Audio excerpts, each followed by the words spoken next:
நேயர்களே, இப்போ நம்ம பேச போகிற டாபிக் என்னென்னா, நவம்பர் 27ஆம் தேதி ஒரு ட்ரூஸ் சமாதான உடன்படிக்கை போர் நிறுத்தம் ஆரம்பித்தது.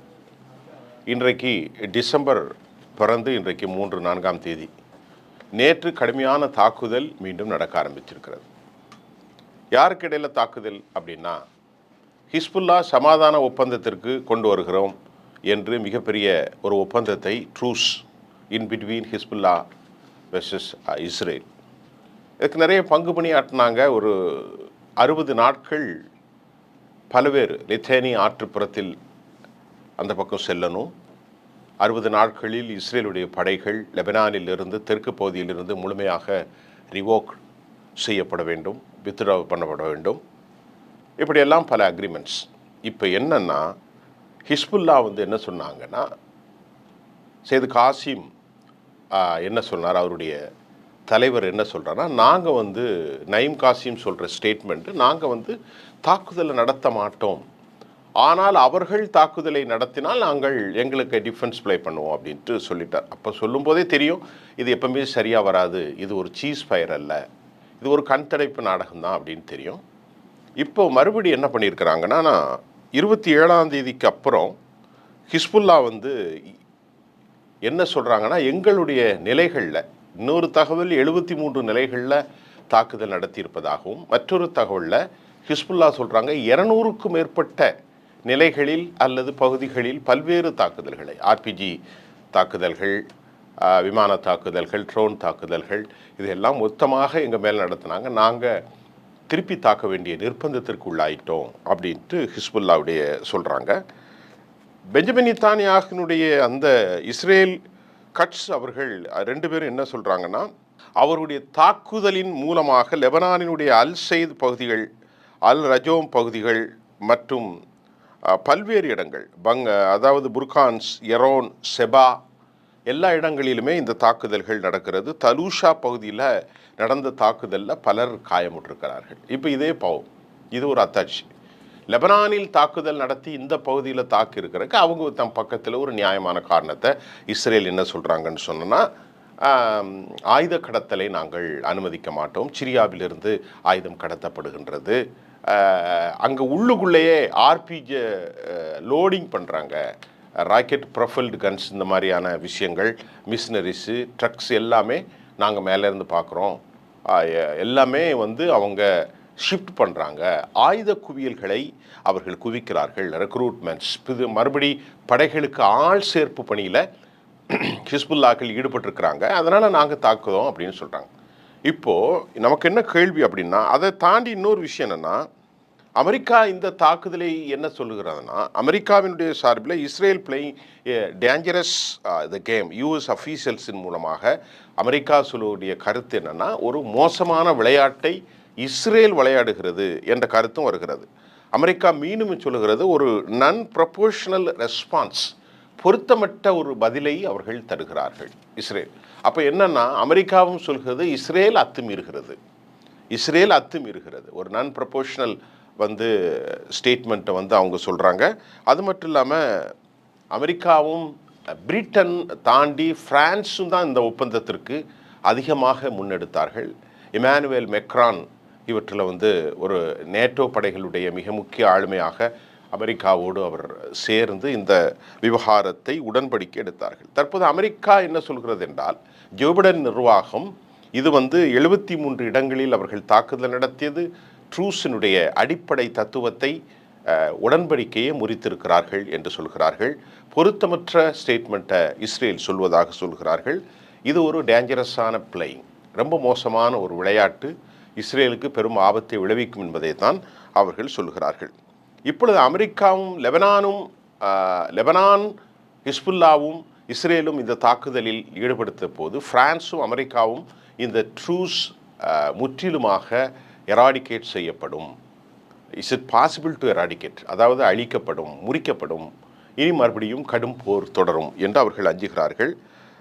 அதே நேரத்தில் இந்த சூழ்நிலைகளை எல்லாம் அமெரிக்கா கவனித்து வருகிறது. லெபனானுடைய கட்டமைப்புகள், லெபனானுடைய விவகாரங்கள், இதையெல்லாம் அவர்கள் உறுதியாக நம்புகிறார்கள்.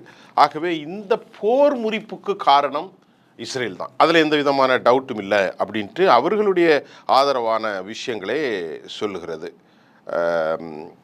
அதை தாண்டி பார்த்தால் இந்த உடன்படிக்கையில் அமெரிக்கா அச்சப்படுவதற்கு பல்வேறு காரணங்களும் இருக்கிறது. இப்போ அடுத்து லெபனான் ஹிஸ்புல்லா இந்த போர் தற்போது வார் எஸ்கலேட்டிங்னு விளைவாக தஹ்லியா என்ன சொல்கிறாங்க அப்படின்னு சொன்னால், இஸ்ரேலுக்கு ரொம்பவே ஒரு ஆதிக்கமென்மை. நாங்கள் ஹிஸ்புல்லாவை ரெண்டாக பிரிப்போம், அதாவது தஹியா பகுதிகளையும் பெய்ரூட்டையும் தனியாக பிரித்து, பெய்ரூட்டினுடைய ஆர்மியையும் லெபனான் மக்களையும் தனியாக பிரித்து, அதே போன்று பயங்கரவாத குழுக்களாக அறிவிப்பு செய்து தஹியா பகுதியிலே தாக்குதல் நடத்துவோம். இப்போ ஒரு ட்ரூஸ் இருக்குது, ஒரு சமாதான ஒப்பந்தம் இருக்கிறதுன்னா இந்த மாதிரி பேசினா எப்படி வரும்? மற்ற விஷயங்கள்லாம் அப்புறம் பேசலாம், ஒரு 2 மாதத்துக்கு அப்புறம் கூட பேசலாம். போர் ஒரு அண்டர் அப்சர்வேஷனில் மானிட்டரிங் கமிட்டி எல்லாமே கண்காணித்து கொண்டிருக்கிறது. இப்பொழுது அந்த 2 மாதத்திற்குள் அந்த கமிட்டியிடத்தில் இவர்கள் புகார் செய்ய வேண்டும். இஸ்ரேல் யார்கிட்ட சொல்லணும்? ட்ரூஸ் கமிட்டிகிட்ட, மானிட்ரேஷன் கமிட்டிகிட்ட அவங்க சொல்லணும். இந்த மாதிரி அத்துமீறுகிறாங்க, பியாண்ட் த லிமிட்டு போனால் அவங்க சொல்லணும்.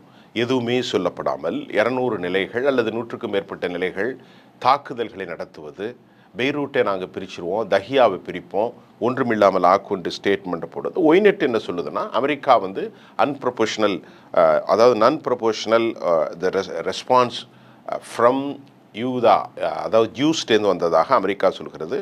9 பேர் இந்த லெபனானுடைய குண்டுவீச்சில் இஸ்ரேலுடைய வான்படை தாக்குதல்களின் மூலமாக, விமானப்படை தாக்குதல் மூலமாக கொல்லப்பட்டார்கள். அதற்கு கஃபார் ஷௌபா பார்டர்களில் மறுபடி தாக்குதலை இஸ்ரேலுக்கு எதிராக தொகுத்து விட்டார்கள். யார்? ஹெஸ்புல்லாக்கள் தொடுத்து விட்டார்கள். இப்போ இந்த நேரத்தில் அமெரிக்கா இந்த நடவடிக்கை எடுக்கின்ற போது பிரான்ஸ் நேரடியாக சவுதி அரேபியாவுக்கு விசிட் பண்ணுறாரு. முகமது பின் சல்மானை பார்த்து பேசுகிறார், நடவடிக்கைகளை எடுக்கப்பட வேண்டும் என்று அவர்கள் சொல்கின்றார்கள். இஸ்ரேல் முதல் அட்டாக்கு பெய்ரூட்டின் மீது நடத்தியதுதான் இந்த தாக்குதலுக்கு மூல காரணமாக ஆயிற்று. இந்த கடும் மோதல் குறித்து அமெரிக்காவினுடைய ஜான் கிர்பி, அதே மாதிரி அமெரிக்காவினுடைய தேசிய பாதுகாப்புத்துறை செயலாளர் போன்றவர்கள் கடும் கவலை தெரிந்திருக்கிறார்கள். ஒரு ஸ்பொரோடிக் ஸ்ட்ரைக்ஸ் அப்படிங்கிற வார்த்தையும் அவர்கள் பயன்படுத்துகிற ஒரு சூழ்நிலை இருக்கிறார்கள். இப்போ என்னென்னா, போர் உறுதியாயிட்டு, போர் நடக்க ஆரம்பித்து விட்டது. இனி வழக்கம் போல் தாக்குதல்களை அவர்கள் நடத்தத்தான் போகிறார்கள். இதற்கிடையில் அமெரிக்காவினுடைய புதிய அதிபராக 20ஆம் தேதி ஜனவரி மாதம் 2025 பதவியேற்கக்கூடிய டொனால்ட் ட்ரம்ப் ஒரு கடும் ஸ்டேட்மெண்ட்டை விட்டிருக்கார். நான் பதவியில் அமர்வதற்கு முன்னால் இந்த கெப்டிவ்ஸை விடுதலை செய்யணும். 100க்கும் மேற்பட்ட 103 அல்லது 101-97க்கு இடைப்பட்ட அந்த அவர்களை வெளியிட வேண்டும், அதாவது பிணை கைதிகளை. அப்படி இல்லைன்னு சொன்னால் Hellfire, you are paying Hellfire, அதாவது நரக நெருப்பை நீங்கள் சந்திக்க வேண்டியிருக்கும். தெற்காசியாவில், அதாவது மத்திய கிழக்கில் பெரும் கடும் தாக்குதலை நாங்கள் நடத்தப் போகிறோம் என்று ஒரு பெரும் மிரட்டலை அமெரிக்கா விடுத்திருக்கிறது. புதிய அதிபராக பதவியேற்கக்கூடிய டொனால்டு ட்ரம்ப். நான் ஏற்கனவே சொல்லியிருக்கேன், அமெரிக்காவினுடைய டிஃபென்ஸ் செக்ரட்டரி, அமெரிக்காவினுடைய என்வை, UN secretary என்வை, external affairs ministry எல்லாருமே யார் என்னென்னால் யூத ஆதரவாளர்கள். அவருடைய பெயர்கள் இப்பொழுது நான் வரிசைப்படுத்த வேண்டும், அது பரவாயில்லை. அவர்கள் அனைவரும் அமெரிக்காவினுடைய புதிய வெளிவிவகாரத்துறை அமைச்சர், அமெரிக்காவினுடைய தேசிய பாதுகாப்பு செயலர், அமெரிக்காவினுடைய டிஃபென்ஸ் செக்ரட்டரி, இராணுவத்துறை அமைச்சர், அமெரிக்காவினுடைய யூஎன் என்வே அவரும், அதே போன்று இஸ்ரேலுக்கான அமெரிக்க தூதர்கள் எல்லாருமே யூத ஆதரவாளர்களாக இருக்கிறார். அதே போன்று அந்த படைகளுக்கு அந்த அரசுக்கு தலைமை தாங்கக்கூடிய டொனால்டு ட்ரம்ப் என்ன சொல்கிறார், நீங்கள் நரகத்தை சந்திக்க வேண்டியிருக்கும், கடும் தாக்குதலை நான் நடத்தப் போகிறோம் என்று அவர் மிரட்டல் விடுகின்றார். அதற்கு அபு உபைதாவுடைய தலைமையில் ஹமாஸ் படைகள் தற்போது பதிலளித்திருக்கிறார்கள். கெப்டிவ்ஸை விடுதலை செய்வதற்கு அவர்கள் முறைமை செய்யவில்லை, நாங்கள் பாதுகாத்து கொண்டு தான் இருக்கிறோம். பலரை யூத இராணுவம், சியோனிச இராணுவம், இஸ்ரேல் இராணுவம் படுகொலை செய்துட்டாங்க. அவர்களுடைய பிணை கைதிகளே குண்டு போட்டு அவர்கள் படுகொலை செய்து விட்டார்கள். எஞ்சியவர்களை பாதுகாப்பதற்கு இதுவரை அபூபைதாவுடைய தலைமையிலான ஹமாஸ் படை என்ன சொல்கிறது, 33 பேர் கொல்லப்பட்டிருக்கிறார்கள், ஏனையவர்களும் கொல்லப்பட்டு கொண்டிருக்கிறார்கள். 100க்கும் மேற்பட்டவர்களுடைய நிலைகள் என்ன என்று தெரியவில்லை. அதே மாதிரி பைத்தியக்காரத்தனமான இந்த போரை நடத்தினால் ஹொஸ்டேஜினுடைய நிலைமை இன்னும் சிரமமாக ஆகிவிடும், அவர்களை காப்பாற்றுவதற்கு எங்களுக்கு வழி இல்லாமல் போய்விடும் என்று அபூ உபைதா அல்லது ஹமாஸ் தரப்பில் செய்திகள் வெளியாகி இருக்கிறது.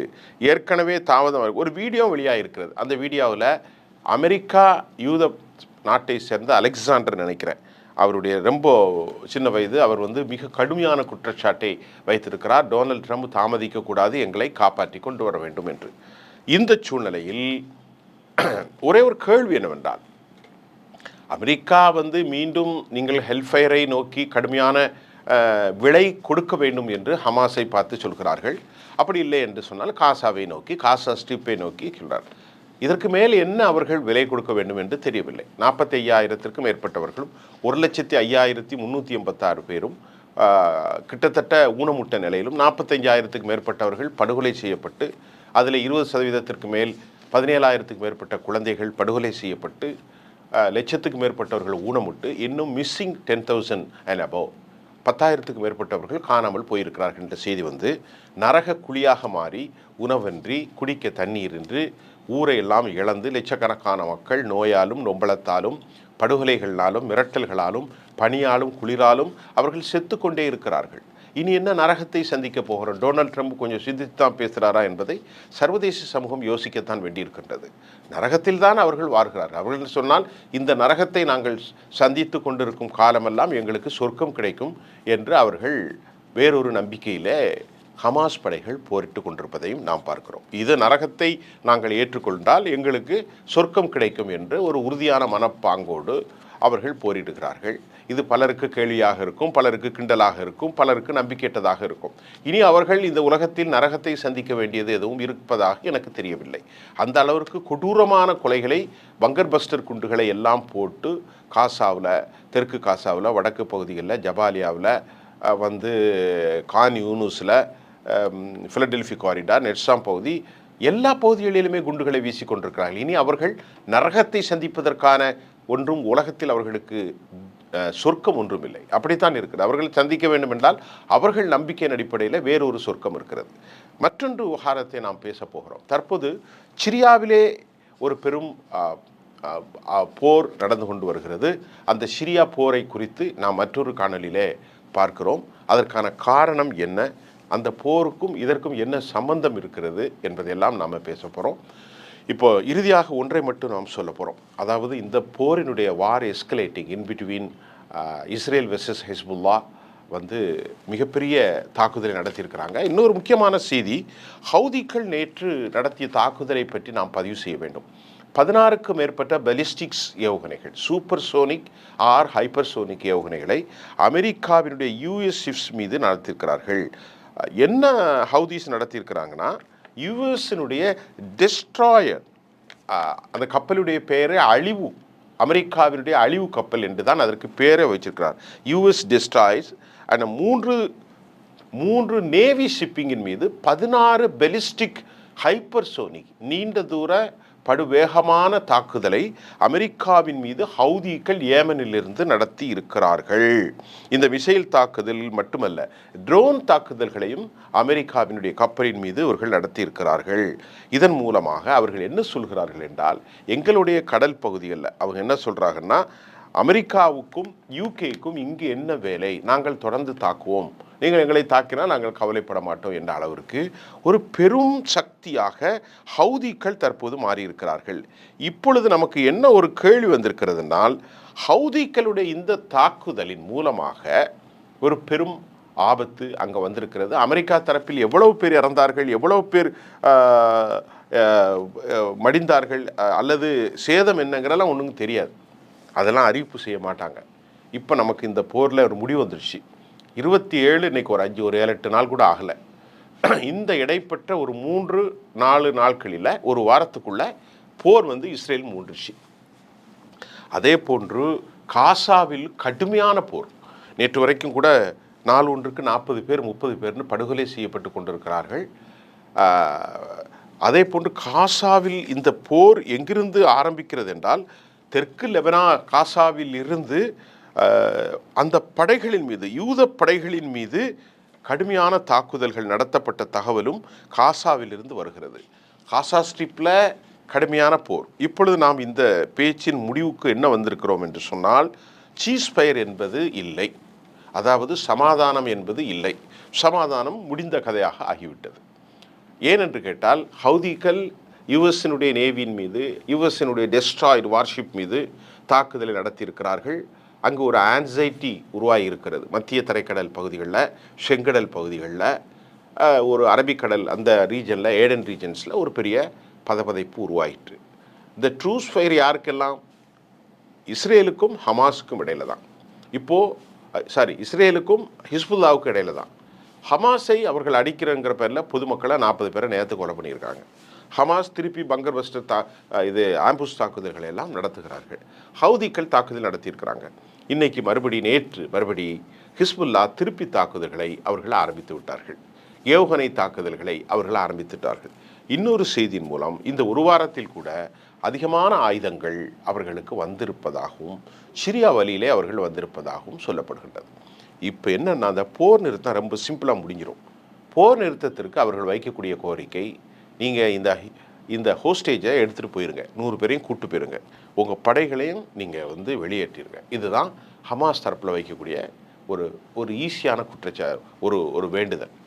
போரை நிறுத்திடுவோம், உங்கள் படைகள் அவ்வளோ வெளியேறுங்க, ஃபிலடெல்ஃபியில் இருந்தும் சரி அல்லது நெட்ஸ்டோம் பகுதியில் இருந்தும் சரி, முதல்ல வெளியேறுங்க, உங்களுடைய ஹோஸ்டேஜ் எல்லாம் வெளியே கொண்டு போயிருங்க, நாங்கள் ரெடியாக இருக்கோம். ஒன்று.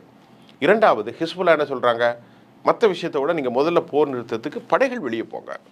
ஆனால் அதிகார மேன்மை உள்ள சியோனிச ஆதிக்க சக்தி என்ன சொல்லுதுன்னா, நோ நோ நோ, நீங்கள் உங்களை ஆளக்கூடாது, நாங்கள் தான் ஆள்வோம். இதுதான் பிரச்சனை. எங்களுடைய படைகள் இன்னும் வெளியேற மாட்டோம், அமெரிக்காவினுடைய அந்த ஒப்புதலோடு நாங்கள் போரிடுவோம். அதே மாதிரி ஸ்ட்ரோம் ரீச்சி போன்றவர்கள், இத்தாமர் பென்கேவீர் போன்றவர்கள், இஸ்ரேல் கட்ஸ் போன்றவர்கள், பெஞ்சமின் நித்தானியாகு, ஏற்கனவே யோகலண்ட் இல்லையே, இப்போ இவர்களெல்லாம் சொல்வது, ஆளுவது உங்களை நாங்கள் தான், நீங்கள் தனித்துவமாக ஆளக்கூடாது. அதாவது மேற்கு காசாவில் இப்போ ஃபத்தாவும் ஹமாஸும் ஒரு ஒப்பந்தத்துக்கு வந்திருக்கிறாங்க அப்படிங்கிற தகவலும் வருது. எஜிப்ட் தான் இந்த அமிகபிள் செட்டில்மெண்ட் அல்லது ஒரு பரஸ்பரமாக இவர்களை இணைப்பதற்கான நடவடிக்கைகளை மேற்கொண்டு வருவதாகவும் செய்திகள் வந்திருக்கிறது. ஆகவே இப்படிப்பட்ட சூழ்நிலையில் நீங்கள் எப்பொழுதும் எங்களது அடிமையாகத்தான் இருக்க வேண்டும். நாங்கள் லெபனானை பிரிப்போம், ஹிஸ்புல்லாவை பிரிப்போம், தஹியாவை பிரிப்போம், பெய்ரூட்டை பிரிப்போம். அதே போன்று மேற்கு ஹமாஸ் ஒன்றும் இணைய முடியாது, எங்கள் படம் இருக்கும். இதுதான் போருக்கு விஷயம். அப்போ அவங்க சொல்கிறாங்க, எங்களுடைய மண்ணை காத்துக்கொள்வதற்கு எங்களுக்கு உரிமை இருக்கிறது. இப்பொழுது நீங்கள் புரிந்து கொள்ளுங்கள், அமெரிக்கா இத்தனை 45,000 பேரை படுகொலை செய்த யூத இராணுவத்தில் கேள்வி கேட்கல. உலகத்தினுடைய நியாயம் எப்படி இருக்கு பாருங்க. 45,000 பேரை கொலை செய்தவர்களிடத்தில் 46,000 பேரை கொலை செய்யப்பட்டு கொண்டிருக்கிறார்கள். This activities which has been continued attacked, ஒரு massacre activities was being mat, தொடர்கிறது. இப்பொழுது தொடர்ந்து நடந்தது, இப்பொழுது நடந்து கொண்டு தான் இருக்கிறது. ஆனால் அது மனித இன படுகொலையாக டொனால்ட் ட்ரம்புக்கு தெரியல. இப்போ அந்த 100 பேரை பிடிச்சி வச்சுருக்காங்க, மிகப்பெரிய ஹியூமனிட்டேரியன் கிரைஸ் அப்படிங்கிறார். இதுக்கு இந்த 100 பேரை விடுறதுக்கு அவர்கள் சமாதானத்தோடு வர தயாராக இருக்கிறார்கள். இந்த ஹியூமனிட்டேரியன் டிசாஸ்டர் என்று சொன்னால் 50,000 பேர், லட்சக்கணக்கான பேர், யுஎன் செக்யூரிட்டி கவுன்சிலில் 2 லட்சம் பேர் இறந்திருக்கிறாங்க, பல பிணங்கள் காணவில்லை என்று சொல்லப்படுகிறது. அது டிசாஸ்டரா இல்லையா? அது ஆன்டி ஹியூமனிட்டேரியனா இல்லையா? இப்பொழுது ஒரு விஷயம் சொல்லி முடிச்சிடுறேன். போர் முடிந்தது. போர் சமாதான ஒப்பந்தம் காலி. இனி போர் தொடரப்போகின்றது. அடுத்தடுத்த செய்திகளோடு நான் உங்களை சந்திக்கிறேன். இப்போது ஹவுதீஸ் ஏற்கனவே நேற்று அட்டாக் பண்ணிட்டாங்க. கடும் போக்குவாதம் ஹமாஸோடு நடந்து கொண்டிருக்கிறது. தெற்கு காசாவில், வடக்கு பகுதிகளில், ஜபாலியாவில் தாக்குதல்கள் தொடர்கின்றது. அதே போல் ஹிஸ்புல்லா மறுபடியும் தாக்குதல்களை உறுதியாக நடவடிக்கை எடுத்துட்டாங்க. ஹிஸ்புல்லா சிரியாவுக்கு படைகளை அனுப்பவில்லை என்று அறிவிப்பு செஞ்சுட்டாங்க. ஏராளமான ஆயுதங்கள் இஸ்ரேலை தாக்குவதற்கு அவர்களுக்கு கொடுக்கப்பட்டு கொண்டிருக்கிறது. இந்த 2 இஸ்லாமிக் ரெசிஸ்டன்ட் ஆக்சிஸ் போரிட ஆரம்பித்திருக்கிறார்கள். மீண்டும் ஒரு போர் தொடரக்கூடிய அபாயம். கவலைகள் எல்லாம் பொதுமக்கள் கொல்லப்படுகிறார்கள். இதுதான் இன்னைக்கு செய்தி. மீண்டும் நாளை சந்திக்கின்றேன். நன்றி.